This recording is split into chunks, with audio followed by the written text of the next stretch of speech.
Hello everybody, it's DeanSpillaBean back on your screen, playing some Deep Rock Galactic up here on the space wreck, prepping for another journey down to the planet below. Main goal being to scavenge anything we find out. Because, you see, Hoxxes IV is a massive planet rich with the largest collection of minerals that you can find on the market. Most plentiful of which is of course gold, but the sheer variety of resources is jaw-dropping. However, there's a tiniest of a hitch.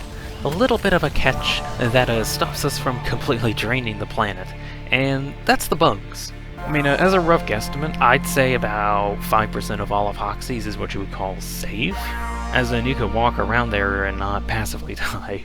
But the other 95% is what can be best described as Mother Nature's reincarnated corpse metamorphosized into a world where absolute chaos has been sown into its very foundations.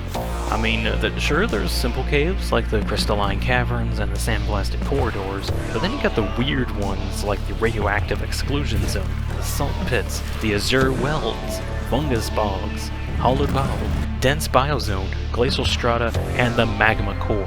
Yes, we even have operations down in the center of the planet, or as close as we can get without passively dying. And that's saying a lot. I mean, have you seen this environment? Not only is the environment hazardous, but the wildlife's almost carnivorous. The planet wants to kill us, and even the caves themselves seem to be in on the cruel joke that is this planet. I mean, have you seen all these bugs? We've got big bugs, small bugs, bigger bugs, flying bugs, small flying bugs, rolling bugs, and bigger bugs, and loot bugs. You can kill them and get some loot. They're cute. And that's not even mentioning the biggerest bugs that are out there, and yes, I grammatically incorrected that, because have you seen these things? They defy physics. Fortunately, the good boys over at R&D have done their research diligently and found amongst them one ultimate weakness.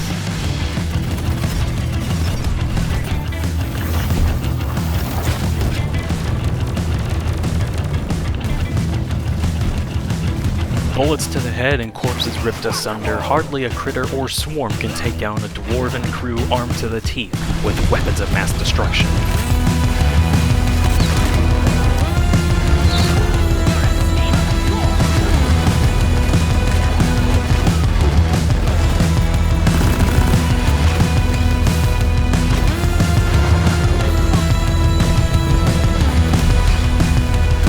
Amidst the corridors of Hoxxes IV, the only ones who have a right to plunder its many riches are to be chaotic in nature as well.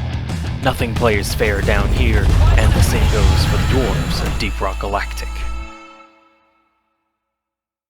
However, there's one enemy that I haven't gone into much detail yet. One terror that has claimed the lives of millions of dwarves over the many years this operation has been underway, and that's the caves themselves. The caves within Hoxxes are where the true horrors lie. Sure, there's creatures beyond imagination, arachnids mutated into beasts of horror, but none quite compare to the caves that they call home. Like I said, it's as if the planet itself is in on its own cruel joke. Join me, and I'll show what awaits you within the depths of Hoxxes IV.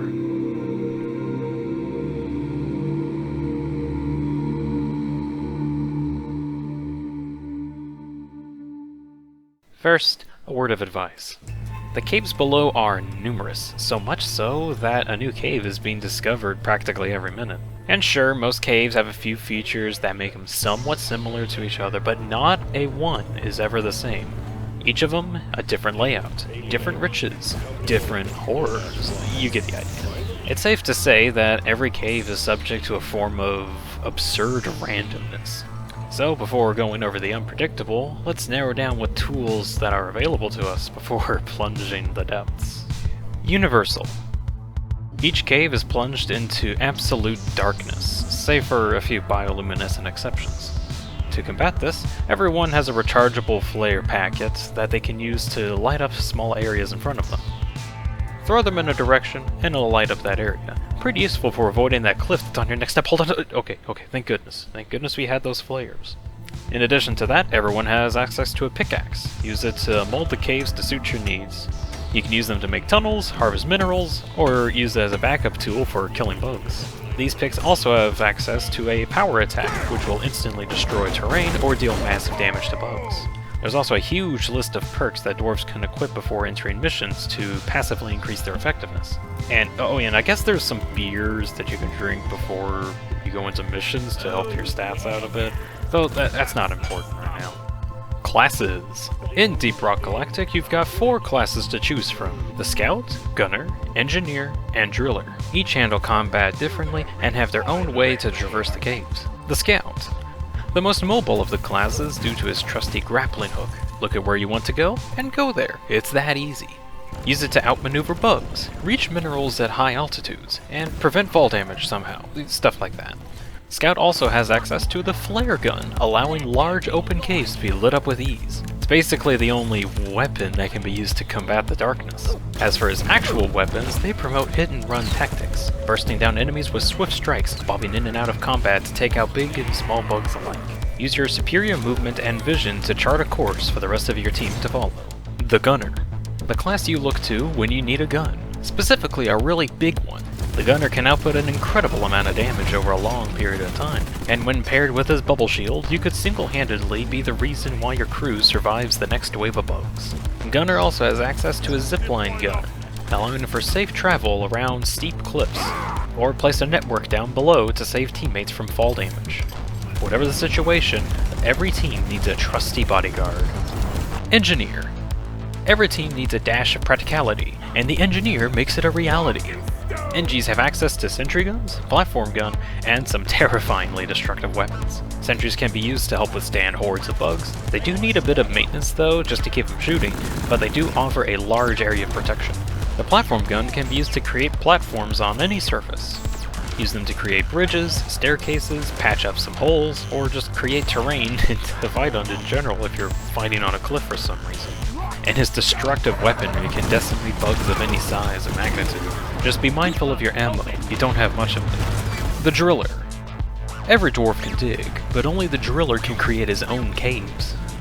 As a cave system being a bit stingy with convenient pathways, worry not, as you can simply create them yourself. Driller also has access to a plethora of powerful elemental weapons, able to inflict powerful debuffs on bugs. You've got fire, ice, sludge, microwave. I'm not sure how microwave is an elemental attack, but okay. He's also got access to powerful explosives, such as Like these things were bad enough alive. Combo your drills and spare dynamite to shape the landscape as you see fit, and get your team to places previously inaccessible. Every class has their own selection of weapons and tools, along with a ton of modification potential. Every weapon has its place, every mod has its use. Later on, you'll gain access to some game-changing overclocks, modifications that range from small general stat buffs to completely overhauling the weapon into something else entirely. Spend some time tinkering with different upgrades and choose ones that best suit your playstyle. You're gonna need it. You're gonna need something you're comfortable with where we're going. Speaking of which,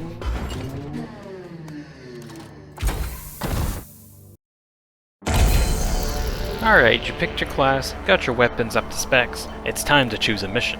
Pick one from the available pool in whatever biome you want to explore, be it for assignments or mineral gathering. Selecting one brings up your last choice, the difficulty modifier. Higher difficulty increases the bug count, but also increases the rewards. Hazard 1 is as simple as it goes. Bugs are actually kinda rare. I got most of my footage on this difficulty. Hazard 2 is great for beginners with a moderate bug count. Hazard 3 has a well-balanced experience with equal parts bugs and ridges. Hazard 4 is where the real game begins, offering quite a challenge for any miner. However, Hazard 5 is where the true unfiltered Hoxxes IV experience lies. Dwarves to this day recount the many nightmares behind those very missions. So do take care when you plunge those depths. Each mission has a cave length and complexity modifier. Cave length aligning with the estimated time that you'll spend down there, and cave complexity indicating larger and more dangerous caves. There's also several mission types that each cave may have. I'll start off with Mining Expedition. Explore a cave, find some morkite, fight the occasional swarm, then leave. Pretty simple, really. Just check the cave walls for these bluish rocks, and nab whatever nitra you find. Nitra. You can use nitra to call in resupplies to restock your team with health and ammo. Kinda forgot to mention that, but nitra is pretty important. It's a red rock, See it right there. You can find it anywhere, I don't know. Honestly, nitra's probably more valuable than gold because of that. Anyways, egg hunt. Dig into these gross-looking walls, find some eggs, fight the swarms that come from it. Deposit the eggs in Molly. Oh, Molly is, here's Molly. Oh, look how adorable they are. She carries all of your minerals that you don't have enough room for. Is your inventory full? Well, give it to Molly. She'll make sure it gets home safe and sound. Now, where was I? Sorry, I want to add this information somewhere, I'm just not sure where to put it. Anyways, point extraction. It's like egg hunt, but with shiny blue rocks. Although there's one major difference. Molly's not... Oh, well, that was awkward. Luckily, management has sent down a heavily armed minehead, which also can store minerals, though it can't move, so it's not as cute. It's also fitted with several sentries for protection purposes, so that's pretty handy. Salvage operation. Reclaim what's left of a failed mission, fix up some mini-mules by reattaching their legs, and fix up the drop pod to return home. Hopefully your crew manages better than the last one. On-site refining. Arguably the best mission type. There's no Molly, sadly, but there is a refinery. Around the cave there are Morkite wells. Connect the pipes from the refinery to those wells. Manipulate the terrain if you need to. Then defend them against hordes of bugs. Oh, and you can also ride on the pipes. This is why this is the best mode. Whee! Escort duty. Help a massive drilling machine called Dreta to this massive glowing rock and protect it the whole way through. Be sure to repair as much as possible and refuel when needed. If Dreta dies, it's game over. And then finally, elimination, where you fight one of these things before they become a problem later. Wait, hold on. We fight these dreadnoughts so we don't have to fight what they'll mutate into later. What could be worse than these things? I don't think I want to know anymore, never mind. Okay, technically, there's also industrial sabotage, but that's more of a fighting fleet of robots type. Oh yeah, there's also this, like, enemy corporation that just sends robots into the depths instead of dwarves, and we're just killing the robots so that we get all the riches and things. There's also a rockpox infestation thing going on. I don't want to get into it right now. Anyways, that's like the consistent stuff that you'll find on your mission. Classes, weapons, mission types, what could be fighting. It's not too difficult. But up next, we'll go over all of the planetary regions of Hoxxes. And most of the time, the caves are what you'll really be fighting against. I mean, trying to get around in this hellscape is a little difficult. So be sure to understand your mobility tools for your class and get around as needed. Scout's grappling hook for the caves with a lot of altitude variations. Gunner's zip lines for when caves have entrances or exits on ceilings. Engineer's platform gun for caves with no floor to stand on. And the driller's drills when you want to make your own caves instead. Though a large factor of what these caves end up being are the biomes, each introducing different hazards and traversal issues. First off, there's the crystalline caverns. Defining characteristic is that the mineable terrain is very dense, making it take 3 pickaxe swings to dig through the terrain, save for the dirt walls. And oh yeah, the dirt walls. They're basically just dirt walls. They take 2 hits to destroy. If you're lost, not sure where to go, find some dirt, dig through the dirt, find the rest of the cave. Anyways, back to the crystalline caverns. Aesthetic-wise, the caverns are just large and gray, but they do have a wide variety of crystal structures throughout it, ranging from the small chunks to massive quartz constructs. The only real hazards in these caves are the electrified gemstones, which create massive arcs of electricity between them, damaging anything that gets in the way. Although these are quite rare, and you shouldn't need to worry about them on most missions. The next area is the sand-blasted corridors. Harsh winds have eroded most of the surface to sandstone, causing terrain to be broken in only 1 hit, making traversal a breeze. Except for the literal breeze that sweeps you off your feet and flings you across the entire room. Be cautious when you're using the gunner's zip lines, because these winds can go into the air and can knock you off of those zip lines. Not to say that the ziplines are completely useless in the sandblasted corridors, just be extremely careful where you're putting your zipline. There's also the occasional sandstorm that greatly reduces visibility and movement for the duration. Within the corridors, there's also the dreaded sand sharks. These things surf across the sand, grappling any dwarf that gets in the way. Get your fellow dwarves out of the grass quickly before they get too separated from the group. Next is the radioactive exclusion zone, called as such for the absurd amounts of radioactive crystals within them. If it's green, it's radioactive, and that goes for the crystals, the Praetorians, and the exploders, of which emit radioactive damage to nearby dwarves, including the loot bugs. These poor guys, they can never get a break. Other than that, the cave system is basically like the crystalline caverns, a lot of gray paired with large rooms, and maybe some green sprinkled in, you know, for some radioactivity. Also, the terrain durability is the same, taking 3 hits to destroy. Oh, cool tip, the radioactive crystals, those can be destroyed. If you can destroy them at their base, you can stop the radiation aura. Be careful, because they will do damage while you're trying to break them. You'll know when you're safe when the light fades away. After that, we've got the salt pits, called as such for the salts within them. Yeah. Anyways, the amount of salt causes it to become blood red, mixed with some white salts, and you get some interesting aesthetics. Ooh, so pretty, so numerous. Within, there's also numerous structures made out of these large salt pillars, crystals similar to the crystalline caverns. The terrain takes 2 hits to destroy. Not much else can be said about the salt pits, mostly because it's just, you know, big, red, a little bit of white, it's salty. Oh, I guess there's these stalagmites. Stalactites? One or the other. You shoot them, they fall down, they do damage. Be careful, because they do damage to you as well. Anywho, on to the Azure Wells. A biome filled with so much joy and wonder, it's as if we're on a different planet entirely. Bioluminescent foliage covers every square inch of these caves. Several unique plant species can be found here, along with several fundamental anomalies. It is perhaps the most alien of the biomes of Hoxxes. I won't cover every single unique plant or creature here, but one of which you should know about is the Cave Angel.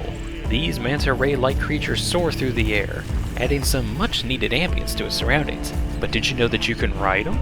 Walk up to one, and you can interact with it and grab onto its stupid little legs, and go along for a ride. Incredibly useful for traversing the Azure Wells, as one of its unique qualities is its large height variation. I'm not sure if it's exactly biome specific, but every time I've explored these caves they always seem to be vertically extra than others. So watch your step and ride a Cave Angel when you get a chance. Next is the grossest biome on the list, the Fungus Bogs, home to all things slime and soggy. Key features are the abundance of sticky goo fields that greatly slow movements of bug and dwarf alike, along with the toxic mushrooms that deal damage to all but bugs that get too near. I'm not sure how they distinguish, but okay. Pro tip, you can use the Driller's Axe item to cleave apart several of these toxic mushrooms, so if you need to clear the way, use your lawnmower when available. However, there is one mushroom that under no circumstances do you destroy, and it is this one. Mushroom, mushroom, mushroom, mushroom. Ping it till your heart's content. And then, there's arguably the most deadliest of all the biomes discovered so far, the Hollowed Bog. Cave systems formed from the decayed remnants of a massive interconnected region-wide plant organism, which only formed due to an invasive vine species thing that you can see along the walls, sucking every single life out of this plant. Razor-sharp thorns can be found on these vines, dealing damage on contact. There's roughly 3 types of vines. There's the large structural vines that cover most of the caves. They don't move, and you can destroy them with a pickaxe, but some of them have thorns that shoot out if you pickaxe them, so be careful. Second type is the creeping vines, which tend to block paths or make you not feel very safe. However, they can be scared off by dealing damage to them with a weapon or a pickaxe. However, they'll grow back to their original state after a few seconds, slowly creeping out of the walls back into their spots. Third type is the stabber vine. It does exactly that. It'll home in and viciously stab anything it sees as a threat. These too are destructible, just shoot it till it dies. Legends say we lost Carl in a cave much like this. Quite a grueling fate for a mighty warrior. Of course, those are just the rumors. But it does terrify me knowing that someone could get left down here and be consumed by the carnivorous vines. Leave no dwarf behind. Only slightly more friendly, we got the dense biozone, containing as much plant life as the Azure Wells, but with danger akin to the Hollow Bog. There's the elevator vines, one where you can use them to rise to a higher elevation, simply by standing on its large leaf. Cactus plants, which stab things that get too close, or just randomly shoot out thorns, whichever it's preferring that day. There's also numerous mushroom and coral-like structures throughout the caves. Annoyingly, they do take a few more hits than normal to destroy, but you can get your driller and just destroy the mushrooms. Yeah, easy. Something else of note, within the dense biozone, it's known for some incredibly large caves, like ceilings that go on for a while, and traversal is a little difficult. So in addition to the driller, keep in mind what mobility options are available to your team, and be sure you understand them quite well, because you won't be able to get around the dense biozone without them. Next is the Glacial Strata, yet another anomaly to add to the list of endless anomalies, being that this is an entire section of Hoxxes that is just an Arctic wasteland. Every floor within these caves is made of either snow or ice. There's also the occasional frozen lakes. You can go ice skating on those are fun. Blizzards will also frequent these caves, reducing mobility and visibility, as well as inflicting a cold debuff that freezes you if you don't seek out warmth within the next few seconds or so. Luckily, there are these heat geysers scattered around the caves that will warm you up if you get too close to them. Also, most of the bugs have cold resistance and cold attacks that will also freeze you if you're not too careful, so be cautious. Other dangers include the stalagmites on the ceiling, much like the ones in the salt pits, though most of the time they just completely take over an entire ceiling. Be careful where you shoot, you might accidentally cause an avalanche of spikes, and no one wants that. Maybe the bugs might like that. Maybe ask them about it. And then the last biome is the magma core, the closest thing to an actual hell on this planet. Taking place 10,000 meters deep, the terrain is in the midst of becoming the next part of a volcanic eruption. Take care when using explosives in this area, as destroying them could turn them into a molten mush, damaging anything that gets too close to them. There's also the occasional fire geysers, both big and small ones. I believe I shouldn't have to explain their dangers, but I wish I could tell that to the loot bugs. I swear, these things have no fear. Oh, and on top of that, there's earthquakes and fissures that can happen. And it takes 3 hits to destroy the terrain. So, have fun!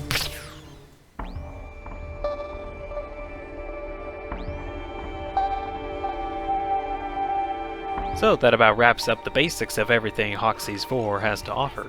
Just a quick reminder, we got 1 to 4 dwarves diving into one of 10 different biome types, performing over 6 unique mission types in an almost infinite number of caves, of which I've been able to record over 200 gigabytes of.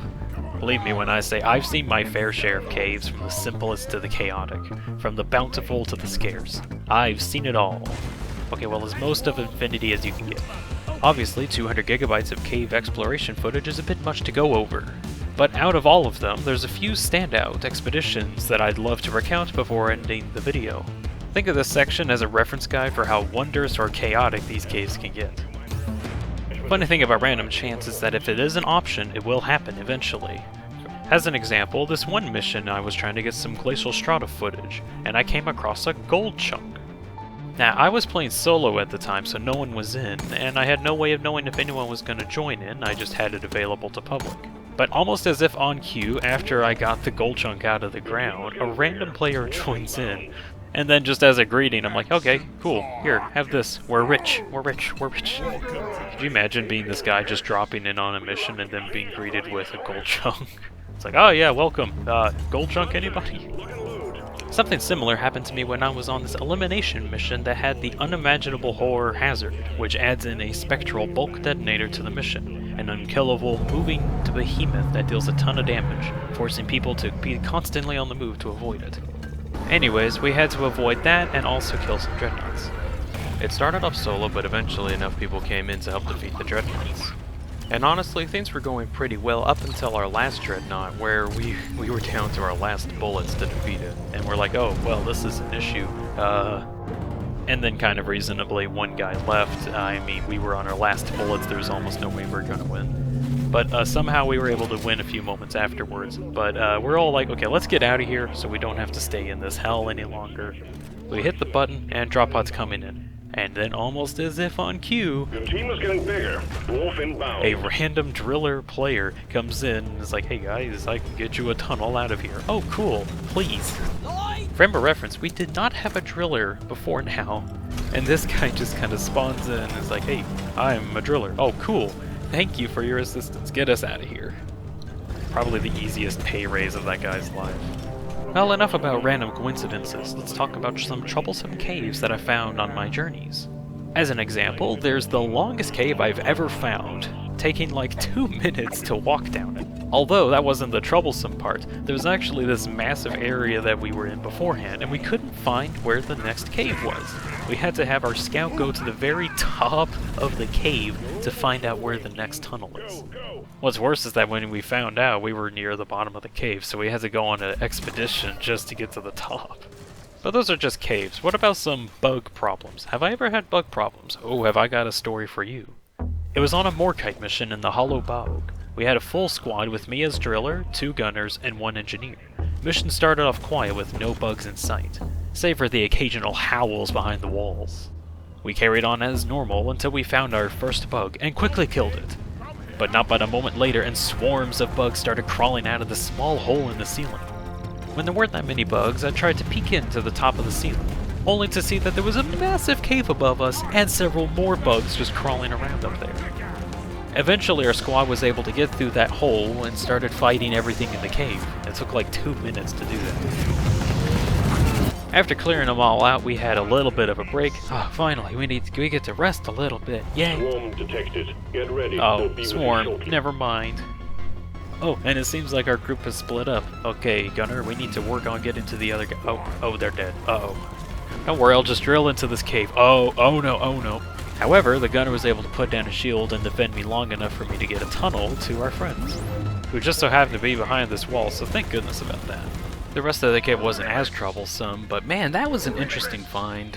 Just goes to show how crazy cave generation can get sometimes. Speaking of crazy cave generation, how about this one? It is by far the biggest open singular cave room that I've ever seen, reaching 60 meters in height, and I have no idea how long. And for whatever reason, there was just the singular cave vine that stretched from the ceiling to the floor.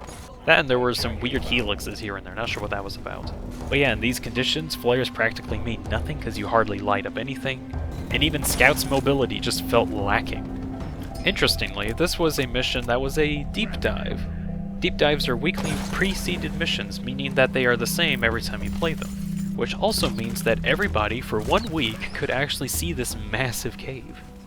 Definitely by far the biggest singular cave I've ever came across. 9 out of 10.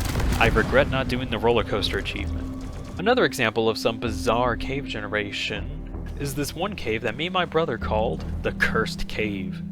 Called as such for, well, let me tell ya. So we're in the glacial strata, elimination with the O2 hazard, forcing us to stay near Molly or suffocate in the cave with little air. The start was actually pretty nice. We found a loot crate and later a lost hat, so free loot. We found a cocoon at the top of a massive cliff and decided we're not going to fight it here, we're going to fight it down there. We made our way to the bottom of the cliff, got ready to fight the dreadnought, but then suddenly...